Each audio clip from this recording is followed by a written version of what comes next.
Assalamualaikum warahmatullahi wabarakatuh. Alhamdulillah, apa kabar semuanya siswa-siswi MTS Al-Musyarafah dimanapun berada. Mudah-mudahan semuanya dalam keadaan sehat walafiat, tidak kekurangan sesuatu apapun. Bertemu kembali dengan para UF dalam pembelajaran sejarah kebudayaan Islam. Tapi sebelum kita mulai masuk pada pembelajaran, sama-sama kita buka pembelajaran ini. Terlebih dahulu kita membaca Bismillahirrahmanirrahim. Mudah-mudahan kita ada dalam pelajaran kemudahan serta Allah mudahkan kepada kita untuk mendapatkan ilmu yang bermanfaat. Baik, siswa-siswiku semuanya, pada kesempatan kali ini kita akan belajar sejarah kebudayaan Islam dengan judul Khulafaur Rasyidin. Ada dua indikator pencapaian yang harus kalian dapatkan pada kesempatan kali ini. Yang pertama, kalian harus memahami pengertian Khulafaur Rasyidin. Yang kedua, kalian harus memahami biografi singkat Khulafaur Rasyidin. Kita masuk yang pertama, apa itu Khulafaur Rasyidin? Khulafaur Rasyidin itu secara istilah adalah pemimpin umat Islam penggantinya Nabi Muhammad SAW yang telah mendapatkan petunjuk dari Allah Subhanahu wa Ta'ala untuk meneruskan perjuangannya Nabi Muhammad SAW. Itu menurut istilah. Kemudian Khulafaur Rasyidin menurut bahasa itu berasal dari kata Al-Khulafa Ar-Rasyidun. Al-Khulafa artinya pengganti, Ar-Rasyidun artinya mereka yang mendapatkan petunjuk dari Allah Subhanahu wa Ta'ala. Jadi secara bahasa, Khulafaur Rasyidin adalah orang yang ditunjuk sebagai pengganti, pemimpin atau penguasa yang selalu mendapat petunjuk dari Allah Subhanahu wa Ta'ala. Siswa-siswiku yang dimuliakan Allah Subhanahu wa Ta'ala, Khulafaur Rasyidin itu terdiri dari 4 sahabat mulia Nabi Muhammad SAW. Ada Abu Bakar As-Siddiq, kemudian ada Umar bin Khattab, ada Utsman bin Affan, dan yang terakhir adalah Sayyidina Ali bin Abi Thalib. Kesemuanya ini adalah sahabat terdekatnya Nabi Muhammad yang mereka selalu membantu perjuangan Nabi sejak Nabi Muhammad di Mekah hingga dakwah Nabi Muhammad di Madinah. Kemudian kita masuk pada biografi singkat dari Khulafaur Rasyidin. Yang pertama adalah Abu Bakar As-Siddiq. Nama aslinya siapa? Nama aslinya Abdullah bin Utsman atau ayahnya terkenal dengan Abu Quhafah. Beliau merupakan sosok yang luar biasa. Beliau sosoknya mempunyai karisma yang luar biasa. Beliau orangnya yang sangat mulia, kemudian dermawan, kokoh pendiriannya, kemudian beliau tuh ramah, zuhud, dan begitu cintanya luar biasa sama Nabi Muhammad SAW. Kemudian keutamaan dari Sayyidina Abu Bakar As-Siddiq. Abu Bakar tuh punya gelar namanya As-Siddiq. Karena apa? Karena mempunyai keistimewaan yang luar biasa. Tatkala Nabi Muhammad didakwahi oleh Nabi, tatkala Abu Bakar As-Siddiq diajak untuk beriman kepada Allah dan nabinya, yaitu Nabi Muhammad, beliau tanpa menolak, langsung ketika itu juga tanpa menanyakan alasan mengikuti dan mengimani Nabi Muhammad SAW.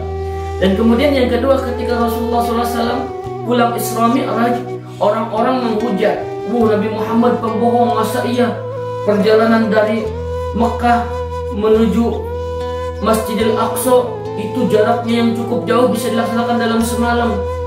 Orang-orang ini sahabat Nabi yang lain udah mulai ragu, bingung mereka antara percaya atau tidak. Tetapi Abu Bakar As-Siddiq ketika ditanya, lebih dari itu pun kalau Nabi Muhammad yang menyampaikan, beliau akan percaya.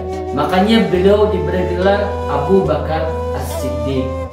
Kemudian ketika Rasulullah meninggal dunia, Abu Bakar As-Siddiq yang menemani saat Rasulullah sakit, dan beliau pun meninggal dunia pada usia 63 tahun pada hari Senin pada tahun ke-13 dari hijrahnya Nabi Muhammad SAW. Dan yang kedua, adalah Umar bin Khattab. Umar bin Khattab bin Naufal bin Adi. Beliau perawakannya tinggi besar, kekar, berani. Karena apa? Dulunya dia tuh seorang jawara. Orang ketika melihat Sayyidina Umar takut, segan. Sebelum masuk Islam itu Sayyidina Umar menjadi sosok orang yang sangat ditakuti oleh kawan maupun lawan. Dan itu masih karismanya masih berasa ketika belum udah masuk Islam. Itu masih beliau mempunyai semangat luar biasa, karismanya yang luar biasa. Itu Sayyidina Umar belum mempunyai ketegasan dalam urusan agama, berwibawa yang sangat besar. Itu Sayyidina Umar bin Khattab. Tampaknya beliau adalah orang yang sangat pemberani. Makanya di kepemimpinan Umar bin Khattab, Islam sebar luas luar biasa. Kemudian Umar bin Khattab wafat karena dibunuh tatkala beliau mengimami sholat subuh. Kemudian ada seorang majusi yang bernama Abu Lu'lu'ah yang menusuk beliau hingga beliau meninggal dunia. Nah, itu yang kedua, Umar bin Khattab. Dan yang ketiga adalah Sayyidina Utsman bin Affan. Beliau diberi gelar Zunnurain. Zunnurain, apa artinya? Belum mempunyai dua cahaya. Karena apa? Karena beliau menikahi dua putri Nabi Muhammad sallallahu alaihi wasallam. Dan beliau tuh punya sifatnya sangat pemalu, tapi juga dermawan. Orang kaya beliau, dermawan. Beliau ketika membantu dakwahnya Nabi Muhammad nggak segan-segan. Separuh hartanya dikasihin untuk perjuangannya Nabi Muhammad SAW. Dan beliau mempunyai sifat yang pemalu. Bahkan setan saja ketika Sayyidina Utsman lewat di satu gang, setan pasti nyari gang yang lain. Saking apanya? Malu kalau ketemu dengan Utsman bin Affan. Dan beliau menjadi khalifah selama 12 tahun. Dan beliau pun wafat karena dibunuh tatkala sedang membaca Al-Quran. Dan yang terakhir adalah Khalifah Ali bin Abi Thalib. Beliau ini sahabat sekaligus keponakannya Nabi Muhammad SAW. Dan juga beliau itu merupakan mantunya Rasulullah karena beliau menikah dengan putrinya Siti Fatimah Zahra yang melahirkan Sayyidina Hasan dan Husain. Dan beliau termasuk orang yang masuk Islam paling pertama dari golongan anak-anak. Karena apa? Karena beliau masuk Islam tatkala masih muda. Usianya ada ulama mengatakan 8 tahun, ada juga yang mengatakan pada usia 11 tahun. Itu adalah Sayyidina Ali bin Abi Thalib. Nah, Sayyidina Ali bin Abi Thalib bergelar karamallahu wajhah. Gelarnya karamallahu wajhah. Semoga Allah memberikan kemuliaan kepada Sayyidina Ali bin Abi Thalib. Ali bin Abi Thalib menjadi khalifah selama 5 tahun dan beliau meninggal dunia pun karena dibunuh oleh Ibnul Munjam. Nah, itu biografi 4 khalifah yang sudah sama-sama kita pelajari dan kita paparkan.